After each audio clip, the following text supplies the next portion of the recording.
Sempat menjadi pertanyaan, alasan Bareskrim tak menyita uang 400 juta rupiah Rizky Febian dari Doni Salmanan terungkap.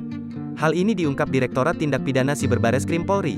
Diketahui, hal itu diputuskan setelah penyidik memeriksa putra sulung komedian Sule. Uang itu tidak kita sita, kata Kasubdit I Direktorat Tindak Pidana Siber, Ditipid Siber. Bareskrim Polri Kombes Reinhard Huta Gaol dikutip dari Tribun News, Kamis, tanggal 17 Maret tahun 2022. Lebih lanjut, Reinhard menyebut uang 400 juta rupiah itu diberikan Doni Salmanan dalam rangka donasi kepada Rizky Febian. Rupanya, uang itu disalurkan dan dipergunakan ke sebuah yayasan. Sudah disumbangkan ke yayasan, jelasnya. Diberitakan sebelumnya, Rizky Febian ikut terseret setelah diduga menerima aliran dana dari tersangka kasus Quotex Doni Salmanan. Namun, akhirnya ia menyelesaikan pemeriksaan di Bareskrim Polri, Jakarta Selatan pada Rabu, tanggal 16 Maret tahun 2022. Diketahui, Rizky Febian diperiksa selama hampir 4 jam di Direktorat Tindak Pidana Siber Bareskrim Polri. Ia diperiksa dimulai dari pukul 14 waktu Indonesia Barat hingga pukul 17.42 waktu Indonesia Barat.